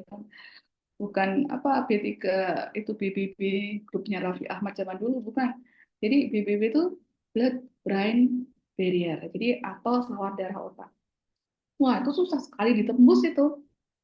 Harus benar-benar kita mendesain suatu suatu bentuk sediaan obat yang bisa menembus itu sawar darah otak kan, itu perhitungannya kan kita bisa melakukan teknik mikro nanopartikel, ya sudah bekerja ke sana-sana gitu. Nah, ini intranasal itu bisa sampai ke sana. Kemudian intratekal ya. Kalau intratekal butuh keahliannya ini harus dokter anestesi yang memberikan ya. Nanti bisa diberikan obat-obatan berupa anestesi lokal, relaksan otot, apitizer maupun analgesik opioid. Nah, saya bicara sekarang topikal. Topikal ini kayak salep, krim, gel, dan lain sebagainya. Nah, ini sebenarnya paling simpel ya kalau untuk pengobatan efek lokal, jamur kulit ataupun kadang apa infeksi kulit tertentu gitu ya, nggak sistemik sifatnya lokal itu. Tapi yang harus diperhatikan di sini untuk topikal itu kulit itu kan ada bariernya. Tadi kan ada sawar atau barrier yang dilewati. Nah, seperti itu kan ya. Nah, sawar atau barrier yang ada di dalam kulit, di atas kulit itu apa? Sel-sel kulit mati yang ada di permukaan kulit. Jadi sel-sel kulit mati yang ada di permukaan kulit itu merupakan suatu penghalang yang potensial. Artinya suatu penghalang yang benar-benar nanti akan mempengaruhi penetrasi dari obat yang dia diberikan secara topikal. Paham ya? Jadi kalau misalnya kita udah ini simpel aja. Kita udah beli sabun mandi yang dia untuk memutihkan dan mencerahkan kulit yang bikin glowing katakan. Tapi kok aku pakai sabun mandi ini kok tetap kusem aja ya, gak ada glowing glowingnya mah ini iklannya ini ya ya cenderung lah menyalahkan iklan dan lain sebagainya. Kenapa? Mandinya cuma udah pencet ada sabun mandi cairnya, habis itu ke seluruh tubuh digosok-gosokkan gitu, kemudian disiram lah disiram. Nggak pernah terpikir untuk mandi dengan menggunakan saput mandi kayak orang Jepang mandi. Orang Jepang mandi itu kan bener-bener bersih tuh dia, ya. Ada saput mandi untuk gosok gitu kayak semacam itu. Tadi sebenarnya dia mau mengusir atau mengenyahkan dari sel-sel kulit mati yang ada di permukaan kulit tadi gitu loh ya. Jadi ketika sudah sel-sel kulit mati di permukaan kulit dienyahkan dengan saput mandi itu, maka mau dipakai krim, mau pakai krim pemutih, krim glowing dan lain sebagainya, it works gitu loh ya. Masuk dia, bisa terabsorpsi dengan bagus ya. Jadi ya kalau muka gimana Bu ini ya, kan ada kalanya harus peeling dan lain sebagainya untuk mengembaskan sel-sel kulit mati ya, do it lah, lakukan facial dan lain sebagainya itu kan salah satu proses yang dipakai untuk bisa mengangkat sel-sel kulit mati yang ada di permukaan ya, karena akan mempengaruhi itu sebagai barrier gitu yang akan mempengaruhi kecepatan absorpsi obat ya. Oke, transdermal ini juga permukaan kulit juga tadi ya memang harus dibersihkan ya supaya bisa absorpsinya bagus ya. Sekarang desain uh, obat-obat itu juga sudah disesuaikan ya, kayak NSAID itu sekarang udah yang ada bentuk patch gitu ya. Jadi nggak usah lagi habis sesar itu nggak usah lagi minum obat-obat ini, udah tempelin aja itu patchnya, udah mengurangi rasanya tuh. Tapi yang memang rawan iritasi juga gitu ya. Ini untuk mukosa mata dan telinga ya, ngedukasi itu cara pakai yang benar. Intinya ujung penetes mata maupun salep mata ini di sini itu area steril ya, tidak boleh tersentuh oleh tangan. Nah, Begitu itu ketika kita buka, nggak sengaja kita nyentuh, ya udah itu nggak bisa dipakai lagi karena itu udah nggak steril lagi. Dan ujung penetes maupun ujung salep mata itu memang harus steril gitu loh, nggak boleh tersentuh oleh tangan. Kalau kita mau pakai salep, mau tetes mata kan harus kita cuci tangan dulu, apply dan lain sebagainya kan. Nah kemudian cara pakai salep mata yang benar seperti apa, tetes mata yang benar seperti apa itu kan juga berpengaruh juga. Oh, nanti kalau ada bagian yang dia menetes di bagian ujung sini itu, nanti harus jangan dibersihkan pakai tangan seperti ini. Dibersihkannya pakai kasa ataupun apa namanya? Kasa steril lah atau pakai kapas steril nah seperti itu. Nah, untuk tetes telinga, untuk anak dewasa juga bisa. Beda lah, ditarik telinganya bagian atas untuk dewasa kalau anak telinga bagian tengahnya yang ditarik gitu ya edukasi kalau misalnya kan ada masalah oh ada tetes telinga itu yang tidak bisa digunakan 2 malam berturut-turut ya untuk misalnya untuk menghancurkan apa kotoran telinga yang keras itu kan itu edukasi harus diberikan itu kepada masyarakat supaya paham ini untuk mukosa mata dan telinga oke next nah ini keuntungan dan kerugian berbagai jalur pemberiannya kalau injeksi ya IV IM SC yo jelas baik bioavailabilitas ya beda ya. Kemudian habis itu rasa nyeri ketika diinduksikan, iya. Kemudian ya kalau efek kelebihannya apa? Onsetnya cepat, oke lah. IM tidak ada first pass effect dan lain sebagainya, oke, karena nggak melalui jalur per oral. Kemudian kalau sebutan ya dia volumenya lebih kecil dibandingkan dengan IM, sehingga apa? Absorpsinya juga dia lebih lambat dibandingkan IM. Oral ya sesuai tapi ya itu tadi kerugiannya bioavailabilitasnya sangat jelek. Lepas efek metabolismenya sangat-sangat kuat sekali signifikan. Kalau rektal konsepnya cepat, cepat efeknya tidak sebesar per oral, tetapi memang kurang nyaman karena diberikan secara per rektal. Bisa juga terjadi perdarahan pada rektal. Sublingual onsetnya tepat, tidak melepas efek, tapi tidak semua obat bisa didesain ke sublingual. Kemudian ada intratekal, prosedur khusus ya, harus dokter anestesi yang melakukan. Kemudian inhalasi onsetnya cepat tapi kelemahannya ada iritasi, kemudian butuh alat-alat yang spesifik. Topikal, efek lokal bagus, onsetnya lambat karena tadi ya halangan dari barrier sel kulit mati mungkin ya. Kemudian ada iritasi lokal. Transdermal tidak melalui fosfat efek, onsetnya lambat tapi dan juga ada iritasi lokal. Ada pertanyaan? Jam 5 kurang 3 menit. Dua, jam 5 kurang 3 menit. Ada pertanyaan? Enggak ya? Cukup jelas semuanya? Pertanyaan mungkin kok. Apa? Kamu mau nanya? Ada yang mau nanya? Pertanyaan mungkin kok. Hah? Bingung karena terlalu banyak materi, gak bisa nanya. Karena terlalu banyak materi, nggak bisa nanya apa-apa. Itu ada yang ingin ditanyakan, harusnya pakai sepatu ya. Jadi habis sholat, cuma pakai kaos kaki, nggak pakai sepatu, langsung aja. Ini gimana? Wah, udah ketemu banget juga di luar. Oke, ada pertanyaan enggak ya? Oke, kalau enggak ya, saya cukupkan sampai sekian. Eh apa ya? Sharing, Permisi, sharing permisi Bu Sri Wahyuni, izin untuk apa? foto terlebih dahulu buat absensi. Oh, ini butuh ini juga ya. Slide tadi yang diinikan ya.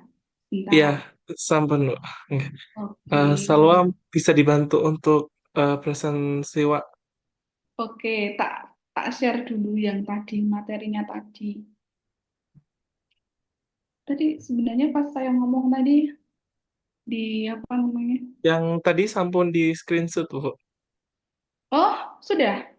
Yang Oh, ada ini cuma materinya yang ini. Oke, ya udah. Screenshot aja sekarang. Tampang terbaik. Oke. Baik, izin screenshot ya. Oke. 1, 2, 3.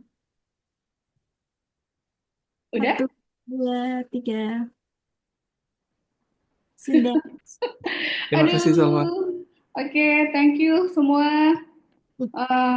Selamat menempuh pendidikan koas ya. Karena itu adalah jalur yang harus memang dilewati ya kan untuk mencapai apa yang kalian inginkan dan cita-citakan. Kan pengen jadi dokter semuanya. Sama, saya juga lagi berjuang kan di S3. Ya, sama-sama berjuang, sama-sama jadi mahasiswa gitu kan. Pesan saya sesama mahasiswa ya, sama mahasiswa pesan saya ya, ah, ngopi ya jangan lupa karena hidup itu kan nggak terus terus manis ya, kadang-kadang ada pahit-pahit gitu ya, americano boleh lah gitu kan ya, cappuccino, americano, latte gitu. Untuk apa ya? Kan kita itu ketika belajar itu mungkin ada fase di mana kita merasa stagnan, mungkin ngerasa bosan gitu, dan kita harus ganti suasana gitu. Salah satu yang selama ini saya lakukan adalah menikmati seluruh tekanan dalam studi, karena saya sama studi pun masih harus ngajar sana sini, harus bikin proposal riset dan lain sebagainya, target-target yang memang harus dicapai. Nah, maka dari itu, untuk menghindari hal-hal yang mungkin bikin senut-senut, bikin apa ya, males aja, bikin nggak pengen lihat laptop, nggak pengen ini ya kan, kita perlu situasi baru.